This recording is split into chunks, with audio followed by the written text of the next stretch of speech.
নমস্কার বন্ধুরা, আজকে যেটা বানাচ্ছি সেটা হচ্ছে পাওভাজি। পাওভাজি বানাতে প্রচুর পরিমাণে সবজি লাগে, কিন্তু আমার কাছে কোনো সবজি ছিল না। তো সবজি ছাড়াই আমি পাওভাজি বানিয়েছি। তো প্রথমে কড়াইয়ে সাদা তেলের মধ্যে একটু রসুন কুচি, আদা কুচি, পেঁয়াজ কুচি, কাঁচা লঙ্কা কুচি, টমেটো কুচি ভালো করে নেড়ে নিলাম। ভালো করে এর মধ্যে একটু নুন দিয়ে দিলাম। নুন দিয়ে ভালো করে নেড়ে নিয়ে এটাকে হালকা হালকা করে ভেজে নিতে হবে। ভেজে নেওয়ার পর একটু কড়াইয়ের মধ্যে ঢাকা দিয়ে দেবেন। ঢাকা দিলে কি জিনিসগুলো নরম হয়ে যায়। যদি নরম হয়ে যাবে তখন ঢাকনাটা খুলে এটাকে আরও একটু নাড়িয়ে নেবেন। এর মধ্যে একটুখানি দেবেন হচ্ছে হলুদ গুঁড়ো, জিরে গুঁড়ো, ধনে গুঁড়ো, একটু কাশ্মীরি লঙ্কার গুঁড়ো, যাতে একটু কালারটা হয়।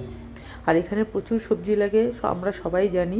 তো কিন্তু আমার কাছে সেই টাইমে কোনো সবজি ছিল না, অথচ আমাকে এটা বানাতে হবে। তো সবজি ছাড়াই আমি এটা বানিয়েছি। আপনাদের ঘরেও যদি কোনো সবজি না থাকে তাহলে আপনারা এরকমভাবে বানাতে পারেন। একই রকম টেস্ট হয়, খেতে একই রকম লাগে, খেতে খুব সুন্দর লাগে। হ্যাঁ, সবজিটা খাওয়া যায়, কিন্তু এখানে সবজি না থাকলে তখন কিছু করার নেই, তো তখন এরকম করতে পারেন। সমস্ত মশলা দিয়ে দেবেন, দিয়ে ভালো করে নাড়াবেন। এর মধ্যে আমি একটুখানি চিনিও দিয়েছি, এটা আপনারা দিতেও পারেন, না দিতেও পারেন, এটা আপনাদের নিজস্ব ব্যাপার।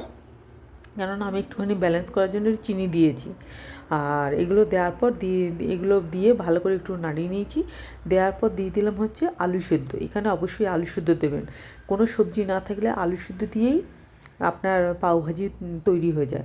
এখানে আমি দিয়ে দিলাম আলু সেদ্ধ, দুটো আলুকে সেদ্ধ করে রেখেছি, দিয়ে দিলাম। দেওয়ার পর দিয়ে দিলাম হচ্ছে এখানে পাওভাজি মশলা। পাওভাজি মশলা ছাড়া পাওভাজি ইনকমপ্লিট।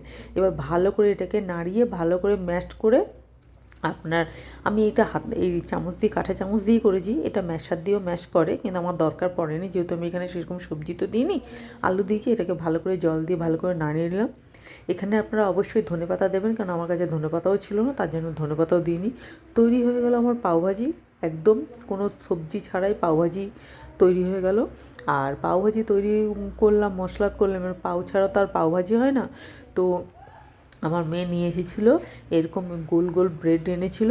সেই ব্রেডটাকে ভালো করে আমি বাটার দেয়, আমার কাছে বাটার ছিল না, কিছুই ছিল না, মানে যা ছিল আমি তাই দিয়েই বানিয়েছি। তো আমার কাছে আমার হয়ে গেল, পাও হয়ে গেল। তো আপনারা সবাই ভালো থাকবেন, প্লিজ চ্যানেলটাকে সাবস্ক্রাইব